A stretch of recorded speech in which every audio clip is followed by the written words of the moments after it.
और आपको मैं बताऊं तो कि अगर आप अच्छे से सीखना चाहते हैं एक्स स्क्वायर के कोफिशिएंट की और एक्स के जीरो के कोफिशिएंट की गुणा होती है हमेशा। ये एक्स का जीरो है, 10 एक्स की जीरो 1 होता है, इसलिए 10 ही बचता है। यानी आपको लास्ट टू लास्ट की मल्टीप्लाई करनी है। 10 की और 1 की मल्टीप्लाई 10 आती है। 10 के फैक्टर कर लो, 5 2 10, 10 1 10। अब इनमें से कोई एक आंसर होगा जो एक्स का कोफिशिएंट होगा।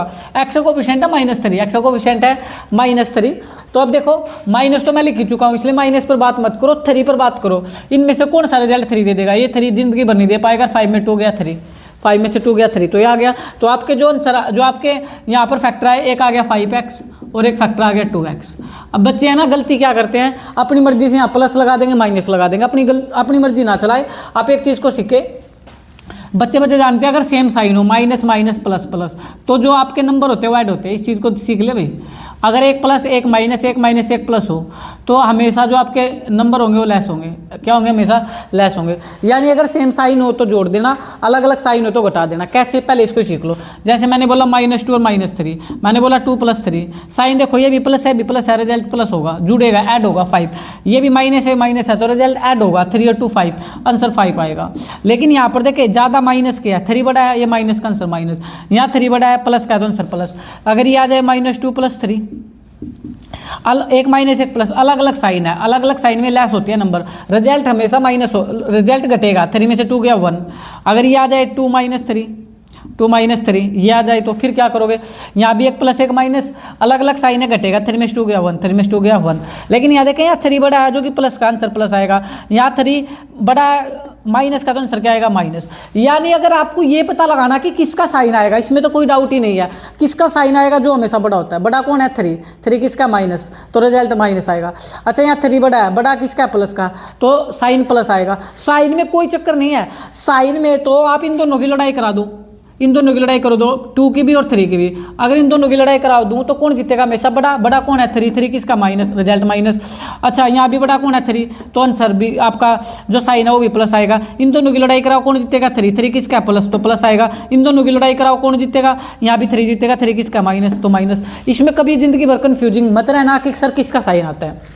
दोनों की लड़ाई कराओ, जो जीतेगा उसका साइन। अच्छा जोड़ने घटाने के लिए मैंने पहले ही बता दिया, सेम साइन जोड़ देना, माइनस माइनस ऐड हो जाएंगे, प्लस प्लस भी ऐड हो जाएंगे। अगर अलग अलग साइन दिखे तो लेस कर देना। इतनी कहानी थी। अब आ जाओ। अच्छा अब ये रिजल्ट देखो, 5 में से 2 गया 3 आया। ये 3 कैसे आया था? ये आया था घटाने से। घटाने के लिए 1 माइनस और 1 प्लस, अभी बताया। घटाने के लिए एक माइनस और 1 प्लस लेते हैं, तो कर दो। पहले 2 में कॉमन लो, क्या कॉमन है? x। यहाँ भी x और यहाँ भी x है, तो x से एक x कट गया, -5। भाई कॉमन लेने पड़ेंगे, पहले 2 टर्म में कॉमन लो, लास्ट 2 टर्म में कॉमन लो, और इक्वल टू 0 पड़ी थी। ठीक है भाई, तो यहाँ पे x ले लिया कॉमन, एक x कट गया, x -5। अब इसमें 2x में 10 में क्या कॉमन है? सर 2, ये 2 कॉमन है क्योंकि 2 की टेल में 2 भी आता है, 10 भी आता है। 2 से 2 कट गया, x 2 5 = 10। और ये ब्रैकेट आपकी सेम आनी चाहिए। देखो ये x -5 है, ये भी x -5 पे आना चाहिए, तो आप कर पाओगे। आंसर राइट है। तो आपका एक फैक्टर आ गया x -5 और एक आ गया इससे पहले वाला ये x, और एक इसके बाद वाला ये रहा +2। ठीक है, ये आ गया।